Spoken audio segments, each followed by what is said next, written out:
Assalamualaikum warahmatullahi wabarakatuh. Hai semuanya, kami dari kelompok 5 kelas 10 IPA 3 SMA Negeri 6 Surabaya. Di sini kami akan memaparkan penjelasan mengenai Kesultanan Ternate dan Kesultanan Tidore. Sebelumnya perkenalkan, saya Tiara Bening Sintaharani, absen 31.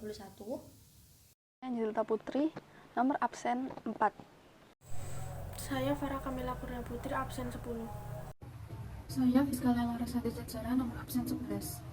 Saya Jonathan Hadi Kusuma, absen 15. Saya Muhammad Ghazali, nomor absen 17.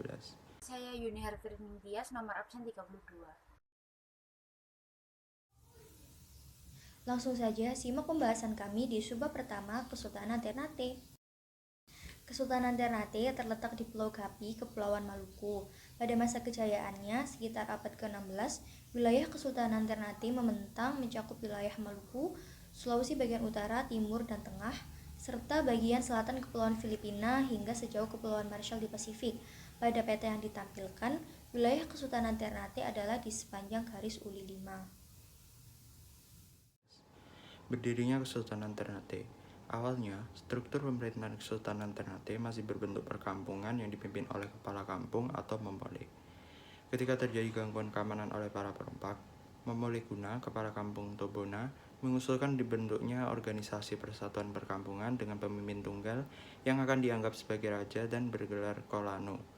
Pusat organisasi yang dianggap kesultanan itu terletak di Ternate.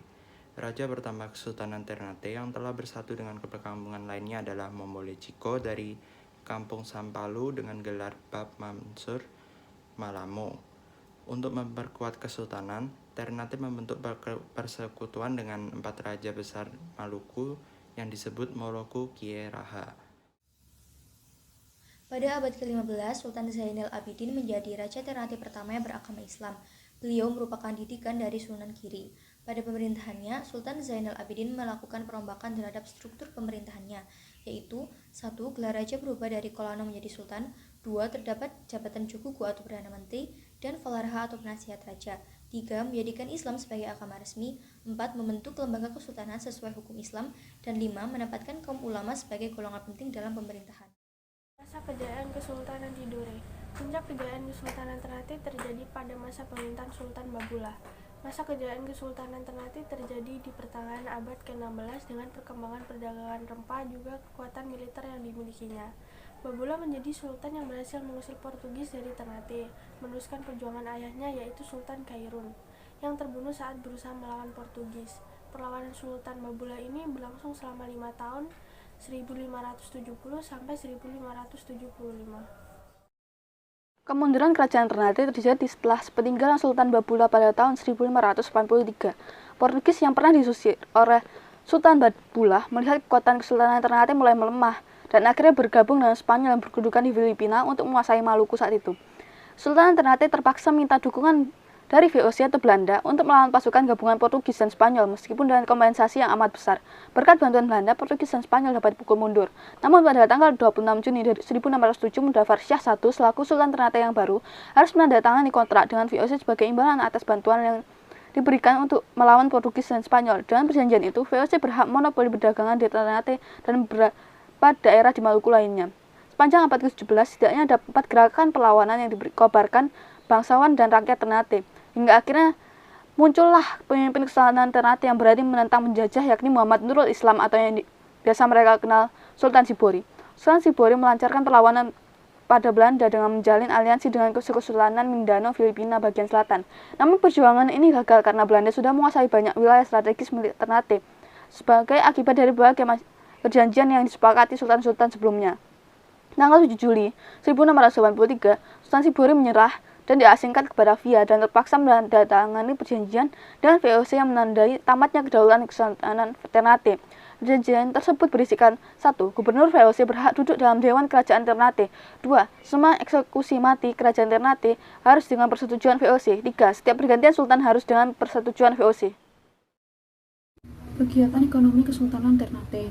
Kesultanan Ternate terkenal sebagai pusat perdagangan rempah-rempahnya. Pada tahun 1512, Francisco Serral dari Portugis datang ke Ternate dan mendapat jabatan dari Sultan Bayanulo sebagai penasihat sultan dan kesultanan, serta mendapat hak monopoli cengkeh di Maluku. Hubungan dengan Portugis memburuk ketika Portugis bersikap ingin memonopoli perdagangan dan mencampuri urusan internal kesultanan, hingga akhirnya mendapatkan perlawanan dari Sultan Hoirun. Namun saat itu Sultan Hoirun terbunuh oleh Portugis dalam perundingan tipu daya.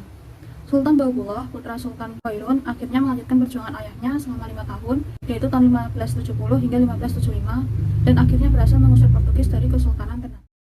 1503, Portugis dan Spanyol kembali masuk ke Maluku dan memonopoli perdagangan rempah-rempah.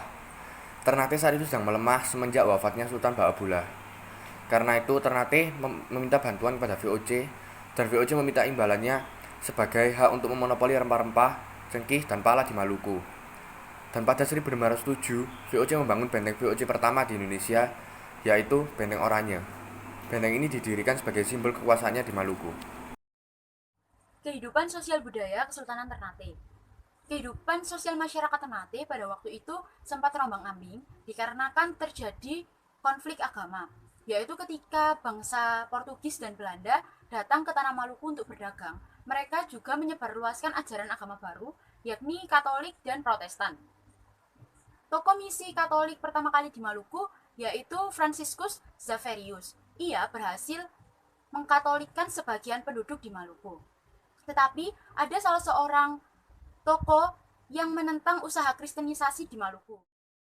Dalam kehidupan budaya, Kesultanan Ternate yang menjadi salah satu kesultanan Islam terbesar banyak meninggalkan hasil kebudayaan bercorak Islam. Salah satunya adalah bangunan Istana Kesultanan Ternate dan Masjid Ternate. Saat ini, kompleks Istana Kesultanan Ternate sudah dijadikan Museum Kesultanan Ternate. Ciri khas dari arsitektur makam Raja Ternate adalah hiasan bercorak tumbuhan dan dedaunan. Selain bangunan bercorak Islam, peninggalan lainnya adalah benteng yang didirikan oleh bangsa Portugis dan Belanda ketika mereka berdagang di Maluku. Selanjutnya, mari beralih ke subbab berikutnya yaitu Kesultanan Tidore. Kesultanan Tidore terletak di Tidore, Maluku Utara. Pada masa kejayaannya sekitar abad 16-18, kesultanan ini menguasai sebagian besar Pulau Halmahera Selatan, Pulau Buru, Pulau Seram, dan banyak pulau di pesisir Papua Barat. Pada peta yang ditampilkan, wilayah Kesultanan Tidore adalah di sepanjang garis Ulisiwa. Dirinya Kesultanan Tidore. Orang pertama yang berkuasa di Kesultanan Tidore adalah Muhammad Nakil yang bergelar Kolano Syahjati. Kesultanan Tidore memang dikenal sebagai Kesultanan Islam. Namun agama Islam baru menjadi agama resmi di Kesultanan Tidore pada abad ke-14. Dan gelar Kolano pun berubah menjadi sultan. Orang yang pertama yang mendapat gelar sultan adalah Sultan Jamaluddin, pemimpin Tidore yang ke-11. Kejayaan Kesultanan Tidore. Raja yang membawa kejayaan Kesultanan Tidore adalah Sultan Nuku. Ia berhasil menyatukan Ternate dan Tidore untuk bersama-sama melawan Belanda yang dibantu oleh Inggris. Belanda kalah serta terusir dari Tidore dan Ternate. Sementara itu, Inggris tidak mendapatkan apapun kecuali hubungan dagang biasa. Sultan Nuku merupakan seorang pemimpin yang cerdik, berani, ulet, dan waspada. Selain itu, Sultan Nuku juga dikenal sebagai anti-imperialis. Sejak saat itu, Tidore dan Ternate tidak pernah diganggu lagi baik oleh Portugis, Spanyol, Belanda maupun Inggris, sehingga kemakmuran rakyatnya terus meningkat. Di bawah kekuasaan Sultan Nuku, wilayah kekuasaan Tidore cukup luas, meliputi Pulau Seram, Makam Halmahera, Pulau Raja Ampat, dan Papua. Kerajaan Tidore terjadi setelah sepeninggalan Sultan Nuku pada tahun 1805 dalam usia 67 tahun. Pemimpin berjuluk The Lord of Fortune mewariskan masa-masa emas Kesultanan Tidore sebagai negeri yang diberkati dan berdaulat. Belanda yang melihat itu kembali mengincar Tidore. Hal ini diperparah dengan banyaknya polemik internal yang membuat Kesultanan Tidore akhirnya jatuh dalam penguasaan Belanda. Kemunduran Kesultanan Tidore disebabkan karena diadu domba dengan Kesultanan Ternate yang dilakukan oleh bangsa asing, yaitu Spanyol dan Portugis, yang bertujuan untuk monopoli daerah penghasil rempah-rempah tersebut. Setelah Sultan Tidore dan Sultan Ternate sadar bahwa mereka telah diadu domba dan Portugal dan Spanyol, mereka kemudian bersatu dan berhasil mengusir Portugal dan Spanyol keluar Kepulauan Maluku. Namun, seiring kemerdekaan Indonesia pada tahun 1405, Kesultanan Tidore bergabung dengan Negara Kesatuan Republik Indonesia atau biasa kita sebut saat ini NKRI. Tidore, tepatnya Sovivi, ditetapkan sebagai ibu kota provinsi Maluku Utara. Kehidupan ekonomi Kesultanan Tidore.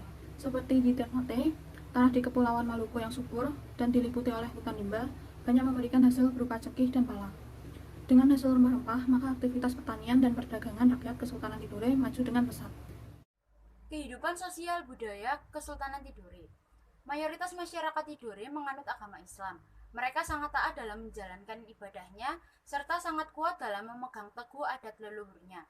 Di dalam masyarakat Tidore, para kaum ulama menempati posisi terhormat. Bahasa daerahnya yaitu bahasa Tidore yang berasal dari rumpun non-Austronesia.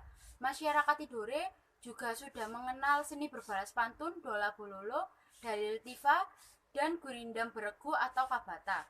Selain itu juga terdapat bangunan peninggalan bersejarah Kesultanan Tidore, yaitu Kedatonki atau Istana Sultan Tidore, dan bangunan benteng Portugis, yaitu Benteng Torre dan Tohula. Sekian video penjelasan dari kelompok kami. Semoga apa yang kami sampaikan dapat bermanfaat. Dan apabila dalam penyampaian ada salah kata, kami mohon maaf. Terima kasih. Wassalamualaikum warahmatullahi wabarakatuh.